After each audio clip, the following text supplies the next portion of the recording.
Okay, so I am the Chief Operating Officer at the Weitzman, which means I do kind of a wide variety of things. I help coordinate the senior staff of the museum to make sure that we meet regularly and that we're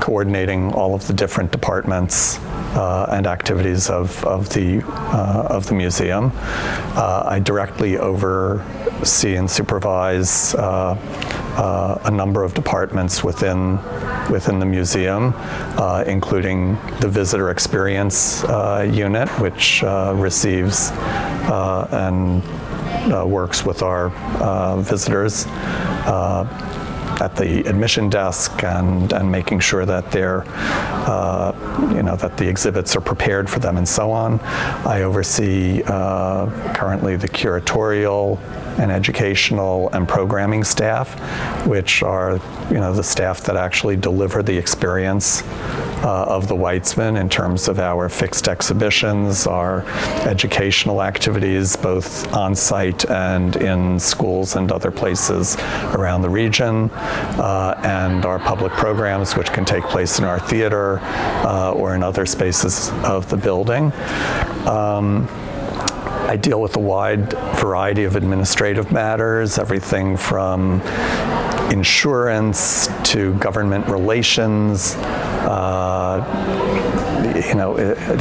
to facilities management, making sure that just that the building works right. The heating is on, the air conditioning is on, the lights are on. It takes a lot of effort to keep a building of this size operating and in good condition. And now the museum is beginning to prepare for the semi-quincentennial, the 250th birthday of America, next July 4th. And so we're going to be mounting new exhibitions and making other changes in the museum.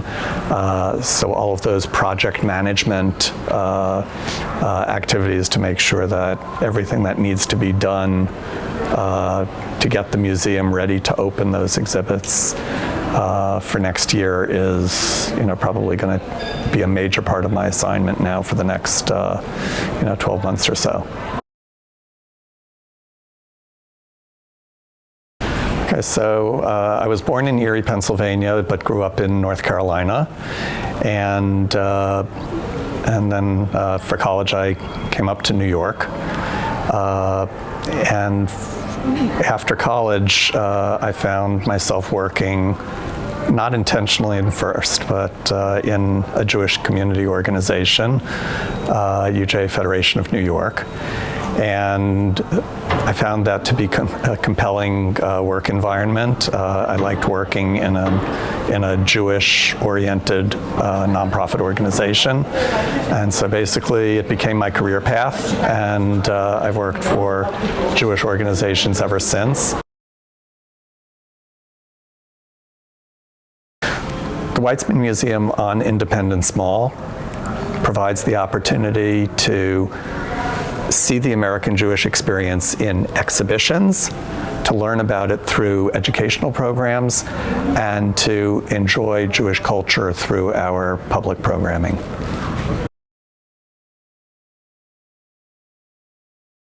So it's an exciting job. My prior experience was very different than the museum setting.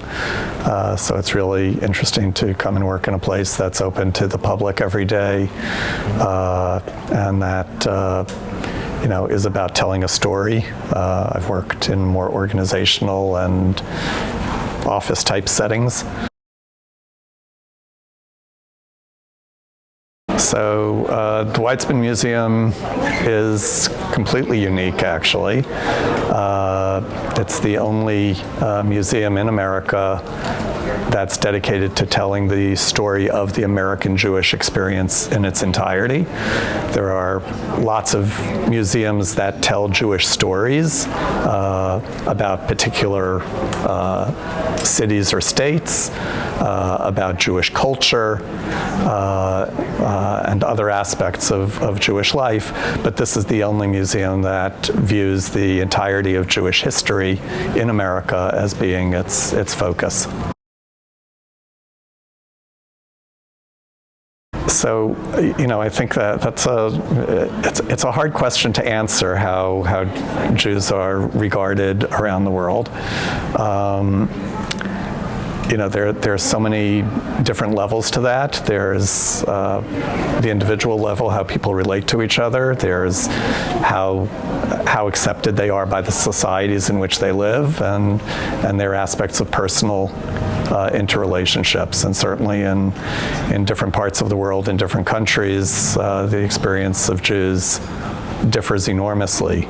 There are countries, for example, in Iran today, there's a Jewish community that lives under basically constant fear, because of the attitudes of the Iranian regime. And then there are, countries where Jews live in complete freedom. In Israel, Jews have sovereignty. So that's a very different kind of setting. In the West, in Europe and in America, Jews enjoy full civil rights. Yeah, the Weitzman Museum, in addition to being a place where you can come and see physical exhibits, is a center of programming in the local Jewish community. We have a theater here at the museum where we present conversations, cultural events, performances, and the like. And so, events in the Jewish community are very much part of the rhythm of the Weitzman.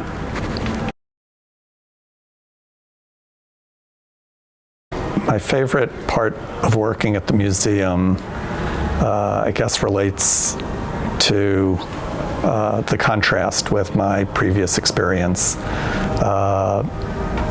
I worked at a number of Jewish federations, which are funding organizations that raise funds to support Jewish organizations. And I worked at the Jewish Agency for Israel, which provides services to Jewish communities around the world.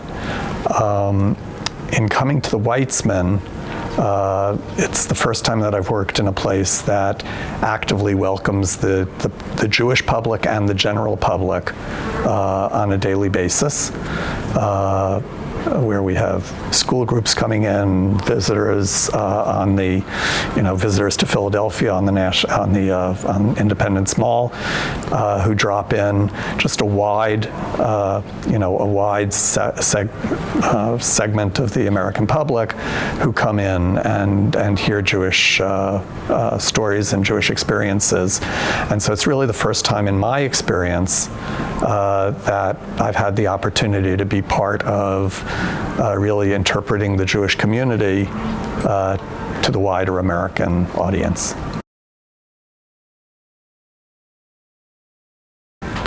So I think the very favorite artifact that we have, mine, that we have in the exhibition here at the Weitzman is a wedding dress. And the story behind it is that there was an American airman flying on a bombing mission over Germany in World War II, whose plane was shot down, and he was able to parachute reasonably safely out of the plane and was taken prisoner by the Germans. But somehow he was able to hold on to his parachute through those years. And when he came home from the war and reunited with his fiancée, they got married. And she made the dress out of the silk from his parachute. And to me, that's just, it's not necessarily a particularly Jewish story, but it does speak to how Jews were active and full participants in America's military effort during the war, and it speaks to the power of family and connection, and of building a home together, which ultimately is what Jewish life is about, is building strong homes. Yeah, so when you, shortly after you enter our exhibition, which is a pretty much chronological narrative of Jewish life in America from when the first Jews came to America in 1654 until, into the early 2000s, when the museum was, the building opened in 2010, so up until about that time. So shortly after you enter the exhibition and you find yourself in the area that discusses the early formation of America following the Revolution and the presidency of George Washington, we have a display which currently is showing facsimiles only. We have been fortunate to show the original documents at various points and hope to again someday. But we're showing two letters. One was written to George Washington, and the other one was written by George Washington. The letter to George Washington was written by a Jewish man in Newport, Rhode Island, named Moses Satius, and he wrote to the president asking that the president of this, what was a very new republic at that time, the Constitution had only been ratified a few years earlier, that the president reassure the Jewish community in Newport that America would be a place that would be accepting of its Jewish citizens.